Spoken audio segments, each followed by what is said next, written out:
In today's video, we will be going through the process of configuring Cloud Workstations, and I will also show you a quick demo on how to use and interact with Cloud Workstations. So let's get to it. Alright, so like I mentioned in today's video, we will be going through the process of creating and configuring Google Cloud Workstations. And once we have it configured, we will also go ahead and interact with it. And in this video in particular, we will write a Python program that will read a file from Google Cloud Storage and display that data within Google Cloud Workstations. But quickly before we go ahead and do our configuration, Cloud Workstation, if you are not familiar with it, is nothing but a cloud development environment within Google Cloud Platform. So this is a development environment within your GCP platform that Google recently introduced.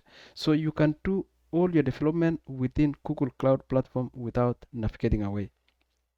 And you can access this environment either through the browser or through SSH or also from your local ID through SSH bridge. Okay, but in this video we will just use the browser version in this. Maybe down the road I might make another video where I can show you how to also SSH to your environment and do your development locally while connected to your Cloud Workstation.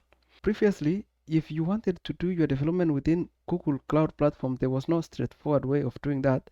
And I think Google introduced a few number of tools that you could use. And I think one of them was Cloud Shell. And that was basically a CLI tool within Google Cloud Platform that you could use to interact with the services within GCP.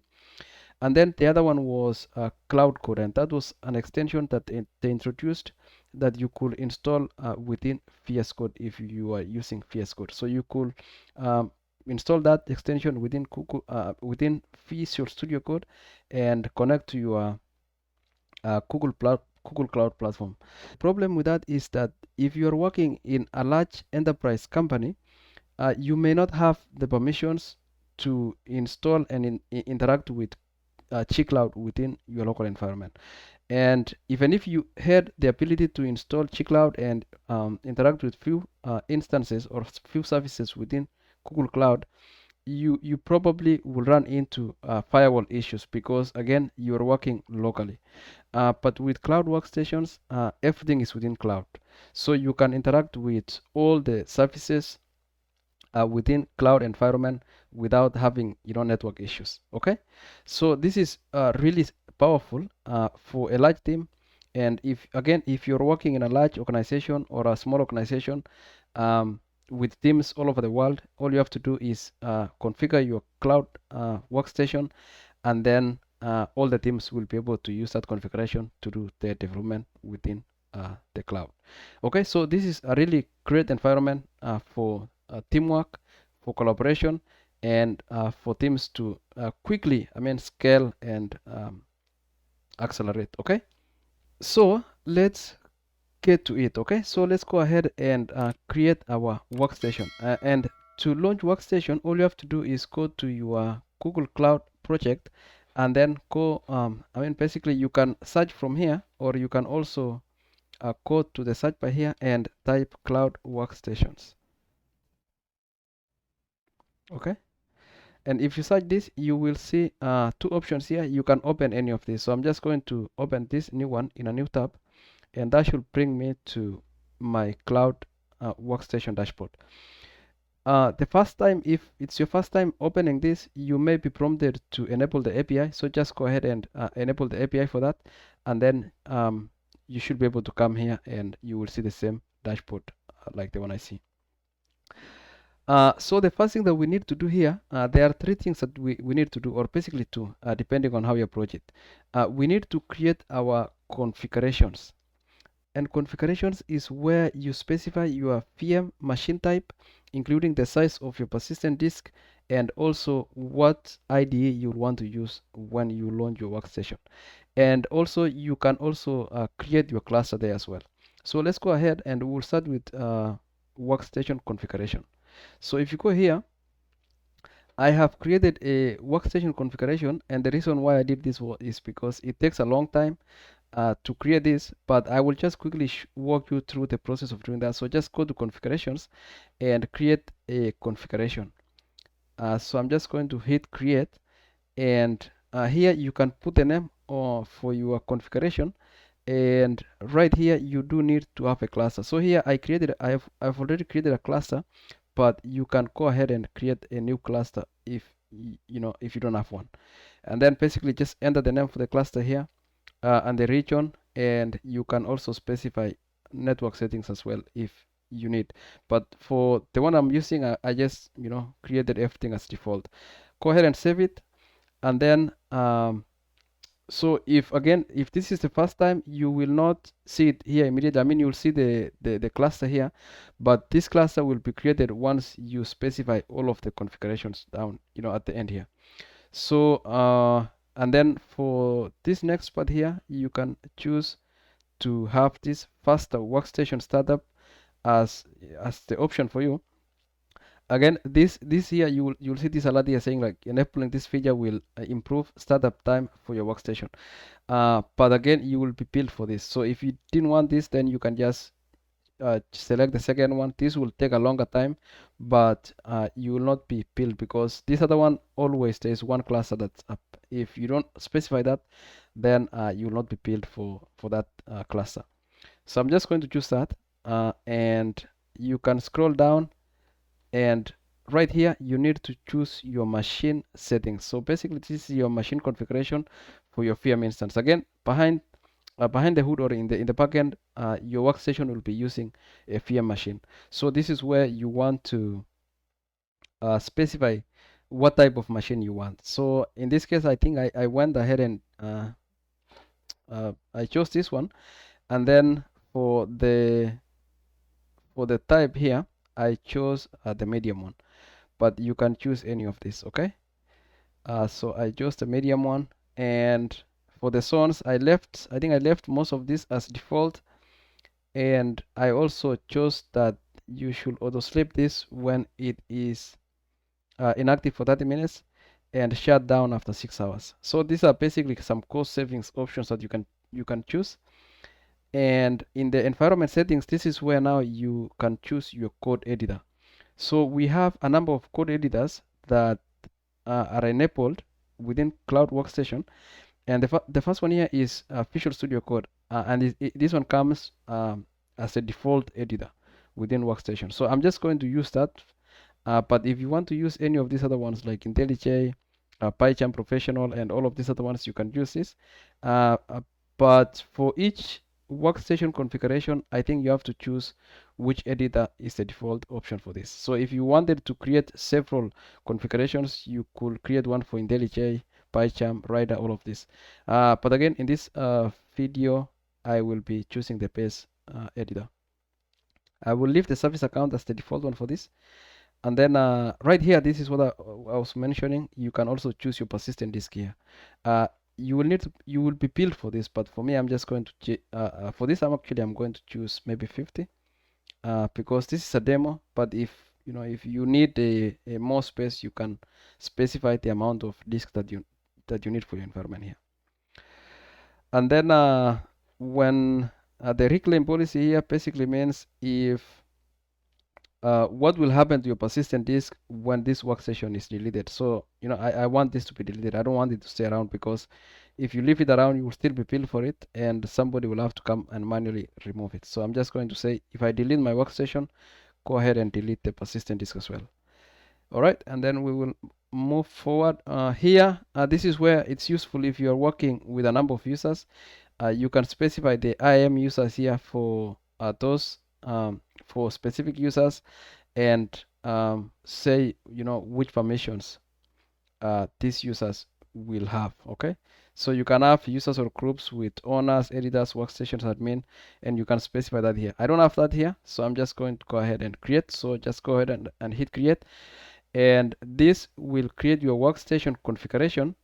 I'm not going to do that because I already created it, but once you do this, this will take about 20 minutes, I believe.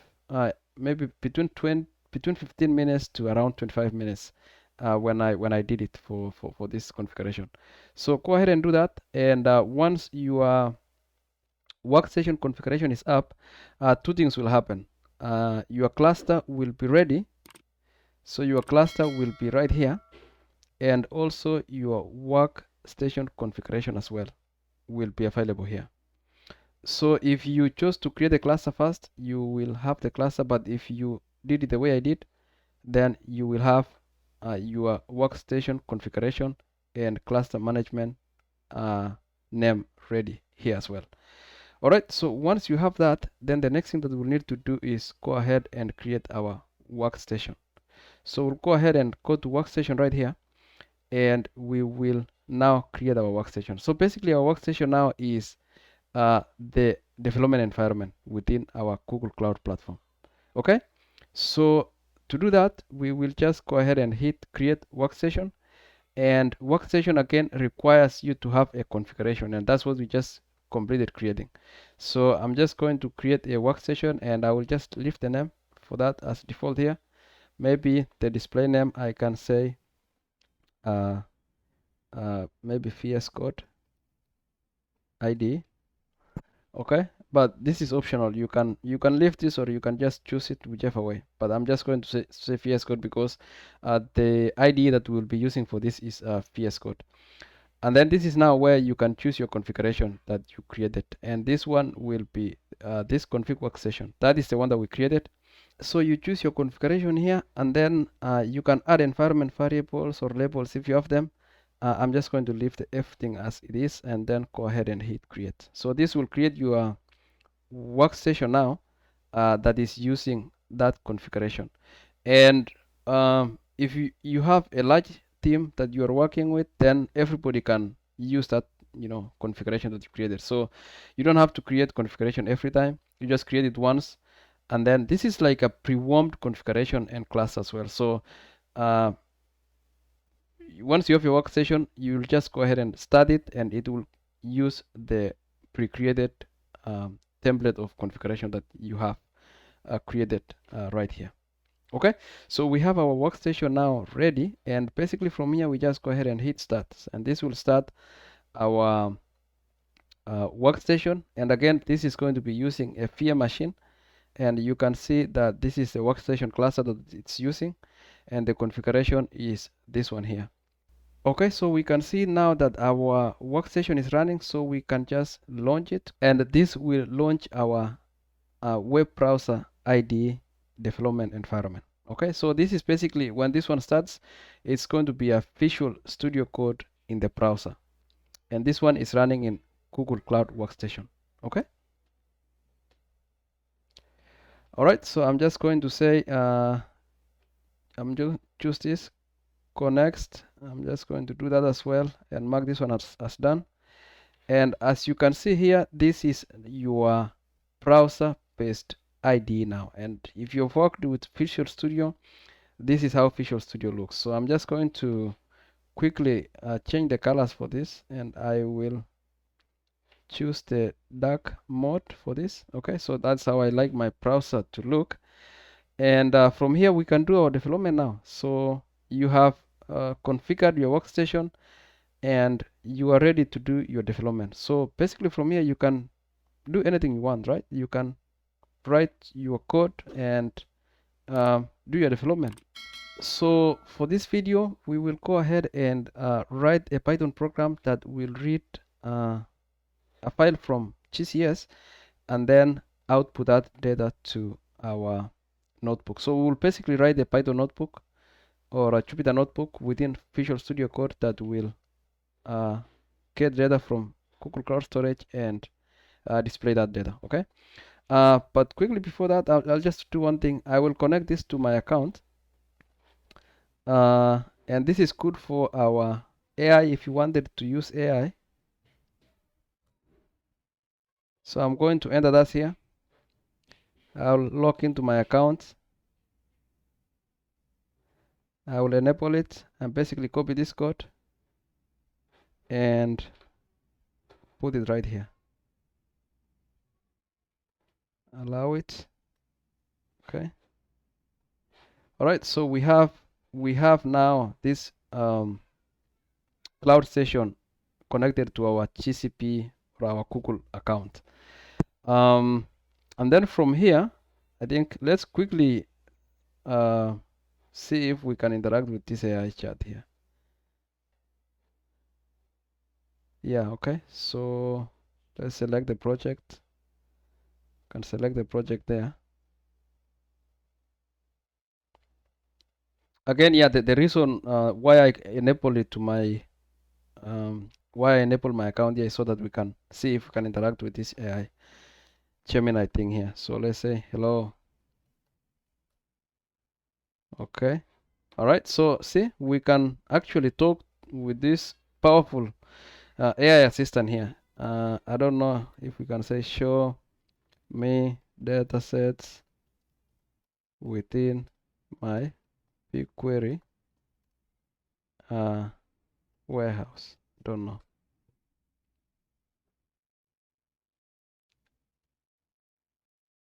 Okay. So you can see it's giving you options if you wanted to know some of the commands that you can list projects within your BigQuery data warehouse.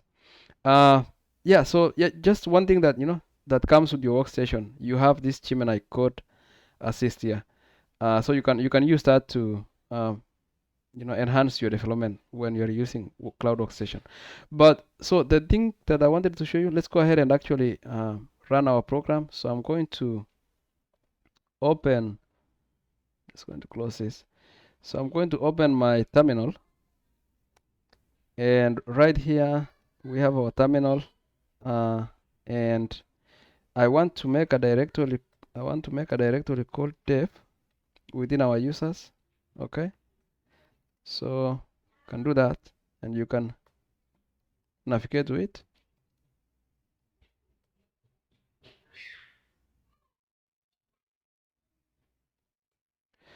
And what I will do here is I will go ahead and open a folder here. I'll basically open this folder, and this is where we will put our code to read the file from Google Cloud Storage and display it. Okay, so this is it, and so we have our folder here, and the next thing that we'll need to do is basically go to terminal again, and I need to do two things here. I need to we need to create a VM environment, Python virtual environment. But before we do that, let's check if we have Python installed, and we do have Python 3.12. So the next thing that we'll do here is create our Python. We need to create a Python virtual environment. So we'll do VM v and we'll call this one v like so. All right, so we do need to install this library here. So to do that, let's just basically update our environment first, and then we will go ahead and copy that.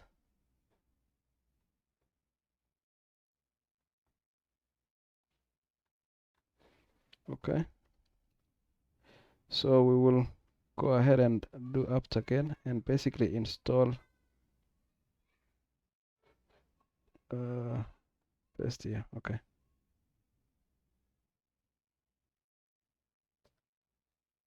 like that. Okay, so that was a missing library that we need so that we can create our Python virtual environment. All right, so that one is installed now. Let's just go ahead and update our libraries again. All right, and then I'm just going to delete this because that's the one that failed. I'm going to delete that, and we will create our environment again. All right. Okay, so our Python virtual environment is created, and we can go ahead and activate it. All right, so this is now activated, and we can install our libraries inside this virtual environment. To do that, let's check if we have anything here. So it's empty, I will assume. And the next thing that we need to do is to basically run our code. So I'm just going to go here and we will write a notebook called load gcs.ipython notebook. Okay, so that is basically a Jupyter notebook that we will be using to load our data from GCS and display it. It's saying here that you can install this extension, so I'm just going to enable that. Basically, Jupyter extension and Python extension should be installed if you are using IPython notebook. So I'll go ahead and do that. Okay, so looks like Python and Jupyter notebook are now installed. So let's go ahead now and run our code. And I think I have it somewhere. Just need to copy it to make our lives easier. So bring it here and put it right here. So we do need to install, because we are interacting with Google Cloud Platform. I mean, if we are interacting with GCS, so we need to install this library for GCS. And I will basically copy that and paste it right here. Okay, so this will install the GCSFS, and this is basically a library that will let us interact with Google Cloud storage and read files from it. So it's kind of a Panda library that will interact with GCS. Okay, so I think that will take a little bit. All right, so that has completed now, and I'm just going to remove it from here, and what we will need to do is basically import pandas here. So we'll say import pandas as pd, because we'll be using pandas, and run it. So it's still saying here to install Python. So something is going on here, and I think it might be the version for the Python. So let's go ahead and change the version for this. Let's install, because this came recently. Let's take the one that has been there for longer. So let's go back one version down. I saw that was the reason that was causing this problem. It's failing to install the latest. So I'll go ahead and reload this window.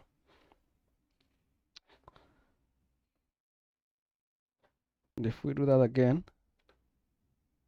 let's see if we are able to see our kernel here.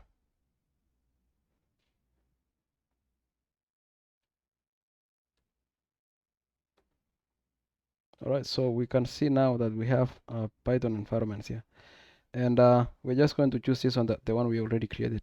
So I'm just going to choose that, and you will see down here that it's installing now the IPython kernel, and we should be good to go after this.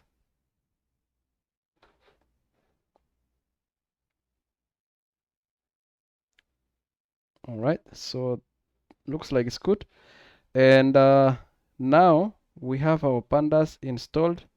And so what this code is doing is basically reading from a Google Cloud Storage bucket. And so I have my Google Cloud Storage bucket here.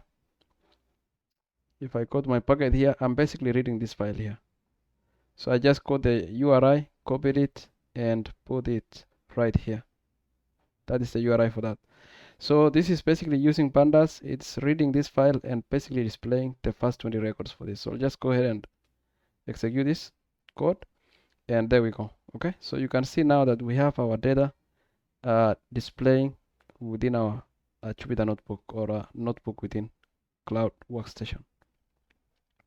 All right, so as you can see, this one took us a very short amount of time. The only time again that it took a longer time was bringing up the workstation. So that was what took the longest. But once you have your workstation ready, then once you have your workstation configuration ready, creating the workstation itself should not take you a very long time. and then from there you can just go ahead with your development. Now again, this is a very basic code, but if you have your engineering or your data transformations that you're doing within Cloud Workstation, you can now go ahead and do it, and that should be very fast for you, and you don't have to worry about connecting to other cloud services because you are actually within the cloud environment. So this is really powerful, and it will make your life much easier if you are doing development within Google Cloud Platform. So definitely do take a look into this Cloud Workstation and experiment with it. Let me know what you think about it, and definitely, yeah, do let me know in the comment section what you think about your experience working with Cloud Workstation, and if there are any other tools that you have used within Google Cloud Platform that you loved using. Let's share the knowledge for this. But yeah, this is what I wanted to show you guys. I pumped into this recently, and I thought it was a very powerful uh, service that you can use within Google Cloud Platform if you're doing engineering work or creating applications within Google Cloud Platform. So take a look at this and give it a try. All right, guys. Again, that's what I wanted to show you in this video. We went through the process of configuring Cloud Workstation, how to set it up, and here we enable this environment where we went through the process of loading data from Google Cloud Storage using pandas and displaying it within Google Cloud Workstation. Alright guys, that's what I just wanted to show you in this video. If you found it helpful, please give it a thumbs up, and if you have not subscribed to the channel, please do subscribe. Also, I have made several other videos within Google Cloud environment. Do take a look into those videos and let me know what you think about them. Alright guys, that's all I had for you in this video. Until the next time, bye bye.